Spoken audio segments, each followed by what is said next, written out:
All right, so here we are back in the Unity manual, and we're going to be looking at physics materials.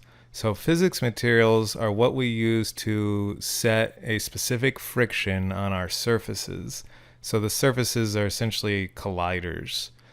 So if you go into Unity, you can read all about the specifics here if you're interested in the manual. And the other thing beyond friction, the other big thing physics materials account for is bounciness, which maybe once we get further along, we'll look into that. But for now, I'm going to kind of ignore the bounciness. And basically, dynamic friction is what friction are we using while the rigid body's moving, and then static is when the rigid body's at a stop. This is the value we will use. But I think initially we'll just use the same value for both until we have a good cause to use unique values. All right, so we go back to our game here. Let's create a physics material. So I'm going to go back to my assets directory here. If you can adjust this slider to get different kinds of views. If I'm not previewing textures and things like that, I normally leave it all the way to the left so that the names don't get cut off. And I'm going to right click and I'm going to hit create, and I'm going to make a new folder. And I'm going to call this folder physics materials. And this is just to keep my project organized. Man, I must be getting old because it's getting hard for me to read these things. I guess that just means I'm going to blame the pandemic. I haven't been to the optometrist for a little bit. I probably need a new prescription here. So I think I spelled that right, but I can't totally read it. All right, so anyway, now I'm inside of my physics materials folder. I'm going to right click and I'm going to go to create and look for a physics material, which is somewhere in this big long list of all the things you can make. There it is. Again, be careful not to choose 2D. This is what you would use in a 2D project, but we're working in 3D, so we will use just the regular physics material. And I guess in order to really clarify this, I'm going to make two of these. I'm going to call one like max friction, which really it won't, was kind of a lie. We'll talk more later. And then we'll go back and make another one, and we'll call this no friction. All right. So if you look at the manual, you'll see that it says basically you're typically keeping these between 0 and 1. So it says a value of 1 will make it very difficult for an object to move, and a value of 0 feels like ice. It's actually more like zero gravity or something. You're in space and it's just going forever. So what we will do for our max friction for right now is just type in 1 for both of these values. Now, really, if you mouse over, this is not limited to 0 and 1. You could go all the way to infinity. So I could type something higher than 1 here, and we could go with like 99. And then if I go to no friction, this one we're just going to type in 0. That's easy. So let's make, I guess what we can do, everything that has a collider, you can see has a spot for a material, and that material is a physics material, not like an artwork material that you might be used to. So let's start by just throwing max friction on here because it's boring, I guess, because we just probably won't be able to move. So I'll run the game, and yeah, I just can't move. I could try, like, while my game's running, I can mess with these values all day and not worry about it because they'll go back to normal when I stop the game. So now that I cranked my acceleration up to 200, I am slowly moving. I could, maybe if I make it 2000, let's see what happens. Oh, there we go. That's crazy. All right. So it is possible to move, but you just need a ton of force. That's a lot of force that we just put on our player. Wow, I just realized something. Speaking of acceleration, there's actually another parameter we can use when we call add force, and we'll go right back to friction. I just forgot to talk about this previously. So the force mode parameter is optional, but I think it might make sense to use acceleration in our context here because it's an acceleration force. But you can read about the different force modes and see like which one might make more sense in your given scenario. All right, anyway, sorry, just talking about acceleration, I just suddenly remembered that I skipped that. All right, so 99 friction, pretty insane. Let's see what happens if I put 0 friction on this. So I'm just going to drag it on, and you can see that that's good enough to update it. So now if I press play, well, there's actually one thing we should point out. The way that the friction gets combined, so the player has a physics material, which right now is none, which is just going to be the default, which I believe is 0.6. And the floor has a physics material, which we're using no friction, so it has a 0. And so, to be honest with you, I'm not sure whether it's going to use this rigid body or this surface friction combine. So maybe it's a good idea to like put a specific one on the player so that we know exactly what's happening. But anyway, right now we'll leave it at average, see what happens. It's basically not moving any differently. So let's again, actually I do have no friction on here. So what we need to do, I think, is let's try changing this. Instead of average, let's try minimum. We don't care about bounce right now. So minimum, we'll just pick the lowest value. And in this case, the lowest value ought to be 0. So if we do that, I think I'll get that like outer space infinite movement. Yeah, so I just press forward one time, and I'm just going to go forever because there's no friction. So even though my max speed is very low, all it took was that tiny little burst of movement to get going forever. So that's no friction. So those examples can kind of give you an idea in a nutshell of how the physics materials work. But I think in order to like tune my character controller, I should come up with some more, plausible scenarios. So rather than max and no friction, let's come up with like surfaces you might walk across in a game. So that are still pretty drastic. So we'll say there's like normal, whatever that is. That's just default, which is 0.6 and 0.6. And then let's say that there's ice. So let's create a new physics material here. And let's call it ice. And let's make one more, and let's call it tar. Something very sticky. Like in Mario, I feel like in the 3D Marios, maybe they have like a tar mud surface that you move slower as you go through. All right, so for ice, we don't want it to be like outer space. There's still, eventually you'll come to a stop. It's just way slower than normal. So I'm going to put in 0.1 for both dynamic and static for my ice. And then for my tar, we want it to be pretty sticky. So I don't know, we can start with 1, but we'll see how it goes. And now what I'm gonna do is duplicate my floor here and drag this extra one over. I'm gonna get my face tool and make it just like 3 meters wide.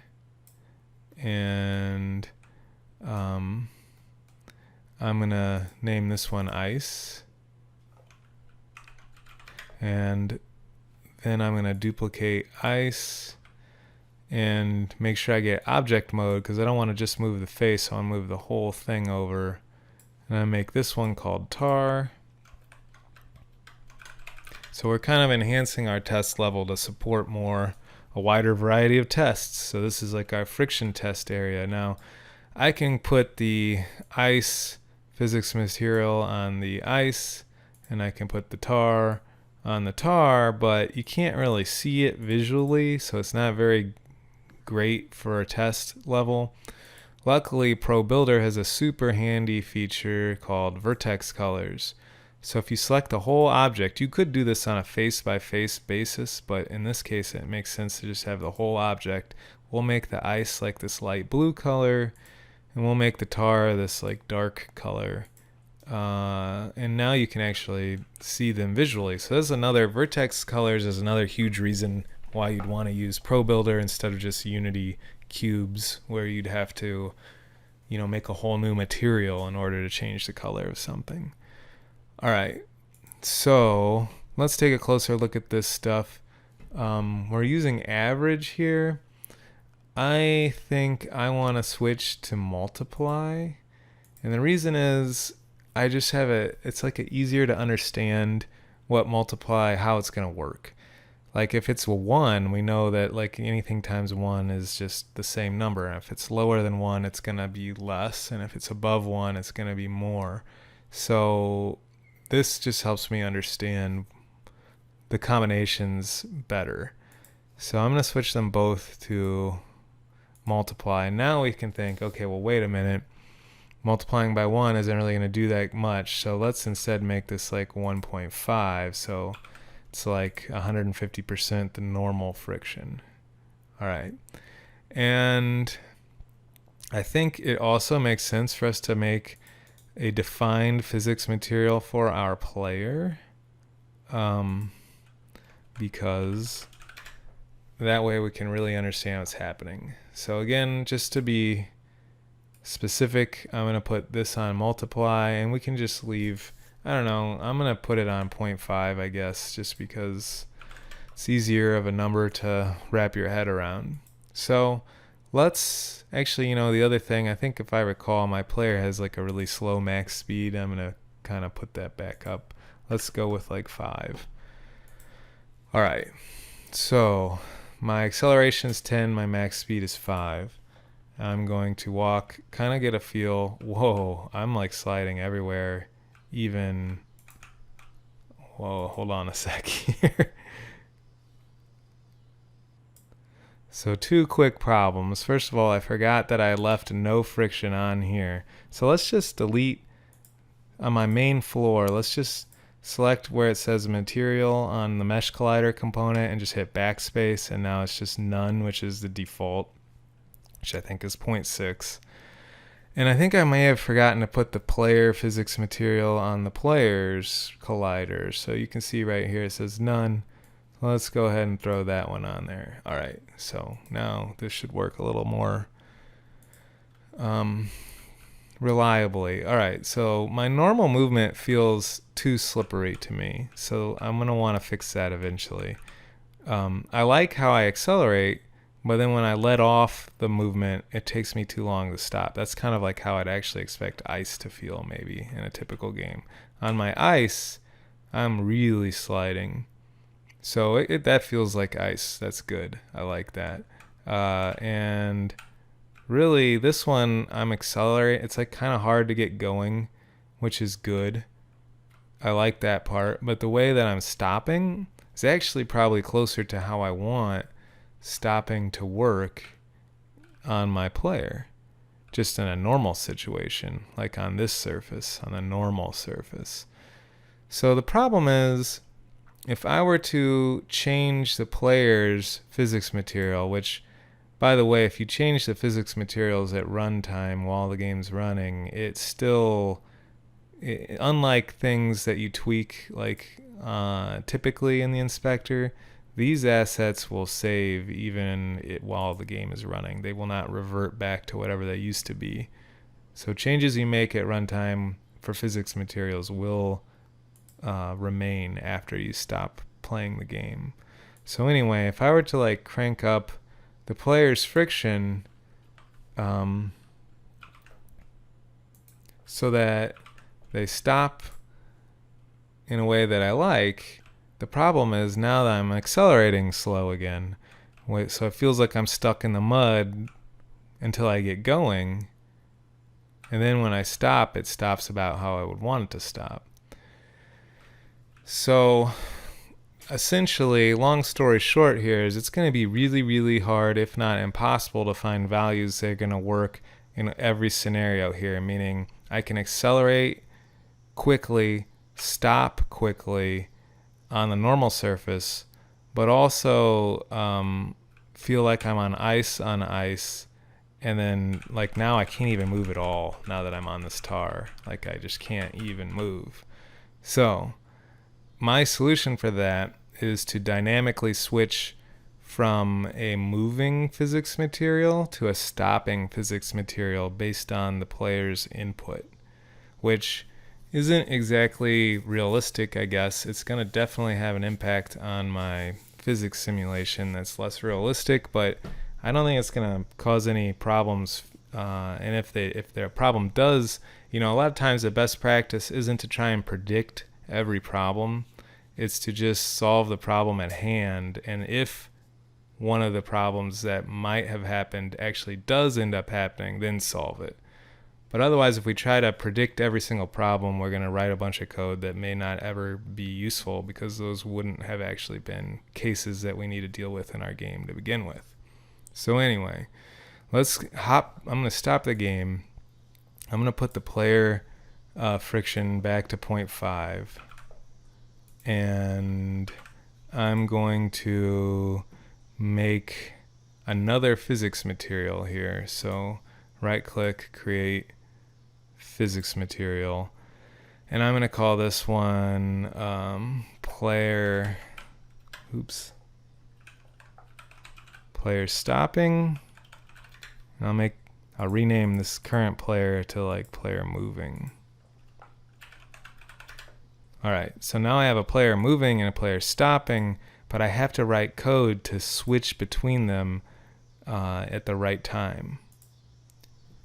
All right, so let's go to Visual Studio in our rigid body character controller script here. And I know that the physics material is on a collider.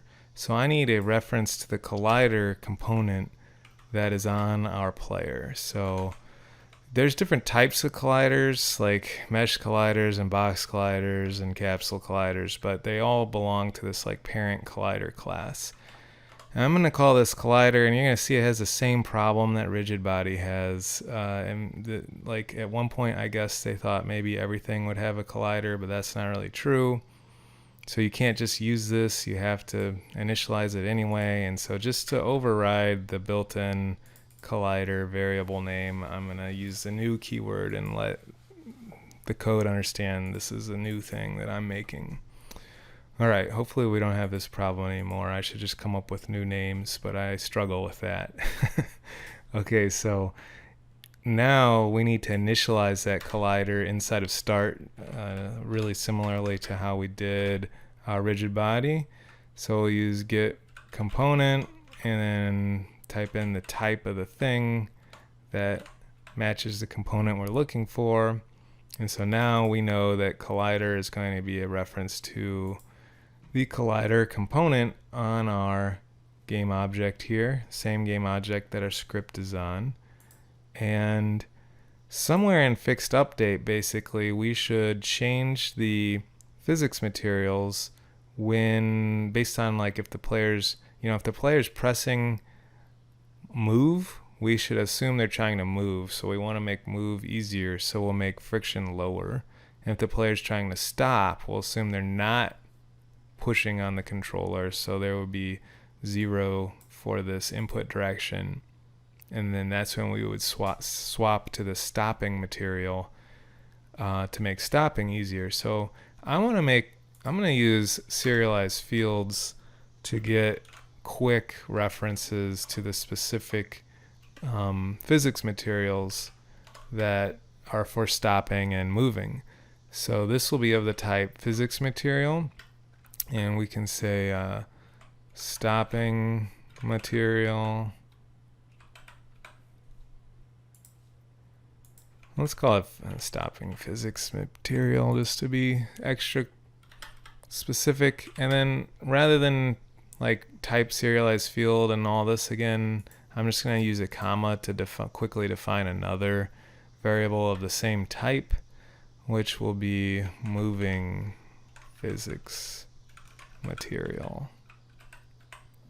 All right, so I guess before I forget, let's go into Unity and plug those in. So if you save, go back into Unity and select your character and you look at your script, you can see now I've got these 2 extra slots to plug in my moving physics material and my stopping physics material, and go back to the code, and now I just need to switch to them. So what I can do is write another if statement, I guess. So we'll say like if input direction dot magnitude is greater than 0. So that means we're trying to move. So we would switch to the moving physics material. So let's see, it's collider.material equals moving physics material. And then otherwise, I guess this should be less than or equal to 0. Or I'm sorry, greater than or equal to 0. Never mind. If it's 0, we want to stop. Oops. Anyway, so if it's greater than 0, we want to be moving. Otherwise, we want to be stopping. So we'll say else collider.material equals stopping physics material. All right. So this will work, I think. Let's save it real quick. We'll go back to Unity and let's double check what I put in for these values. So stopping, I don't know if you knew this, if you click something here in the inspector like this, it'll take you to where it is in the project window here, and then you can click it and tweak that. So player stopping, I'm going to crank this up. Let's make this like 1.5, and or even, you know what, let's make it 2. Just really make it clear what's trying to happen. And player moving, I think we can just get away with this as a first guess. And what I'm going to do is make sure I have my player selected. I'm going to take a look at this material in the inspector and see if we see it changing as I move. So right now I'm not moving and it's on player stopping. And if I start moving forward, so it seems like it's working and it actually feels pretty good. Let's move over and test our ice. So I'm going to again kind of focus on the scene camera here. You have to click in the game window in order to. So on my ice, definitely very slippery. I mean, without having a specific game in mind, it's hard to really say if this is too slippery or not slippery enough. So we would need like an actual game scenario to know if that we need to adjust that any further. Same thing with this, like depending on the kind of game I'm making, I might want to ramp up the max speed really, really fast, or I might want to take a little bit longer to accelerate slower, like if I'm supposed to be a giant boulder for some reason, like Katamari Damacy or something. So again, without having a specific game in mind, it's tough to say if this is perfect, but it's for just this abstract scenario, it feels pretty good to me. So tar, definitely stickier. I'm accelerating more slowly. I might one day want to change it so that my max speed is lower also while I'm in the tar, but that's something we would implement at a later day if like I actually had a game where that was important. But in general, I like this. Before we stop this video though, I do want to show you one more thing. So this chunk of code here where we changed a value of a variable based on a condition, there's a shortcut syntax for that can take up fewer lines. Now whether or not you want to use it is up to you. The shortcut syntax is nice because it's very short and brief, but it is kind of confusing to look at. So I can understand why you may not want to use it, but it's definitely something you should understand. And it's grown on me. So let me show you. This is called the conditional operator or the ternary operator. So this is a feature in C#, and you use the question mark and the colon as the syntax here. So you can see the basic expression of it here. And look up conditional operator in Google, and you can read all about the official Microsoft documentation. But for now, let's just get a more specific scenario. So what I'm going to do is comment this out. If you aren't familiar, there's a shortcut button for this, and there's also a hotkey. So I'm going to comment that block of code out for the time being, and we're going to replace it with an equivalent code block that's actually just going to be a single line. So what we're trying to do is set the collider.material. Oops, sorry. What is going on? All right, collider.material equals, and now next we need to type in the condition that's going to govern what we set this material equal to. So the condition is if the input direction.magnitude is greater than 0. All right, so that's the condition. Now we just put a question mark because that's just the syntax for this. That's how the code can understand this is the condition that's going to govern this value. And now we supply with the two options. The first value is what's going to happen if this condition is true. So if the input direction is greater, input direction.magnitude is greater than 0, we want to set the collider material equal to moving physics material. And then next, you use a colon, and then this is where we will set the value we want to use if this condition is false. So if the magnitude is not greater than 0, we want to use stopping physics material. And so that's it. You can see that we replaced all this code with this one line of code, which is maybe less human readable just because if is more readable than question mark colon, but it is pretty useful in my opinion. So let's save this. Let's just go back and confirm that our player is still swapping the moving and stopping physics materials, and it looks to be working. All right, cool. So I'm going to save my scene here, and I guess probably it would be a good idea. I should have been doing this in the other videos too, just so people don't forget, but we want to make sure we put a good commit note in here. So I haven't done this for a bit, so we added physics materials, and we also set up a max speed from the last video there. All right, so we'll commit this and we'll push it so we know that our code is safe on GitHub in case my hard drive dies or something. All right, cool. That takes care of this, and we will, in the next video, maybe we'll start working on our camera.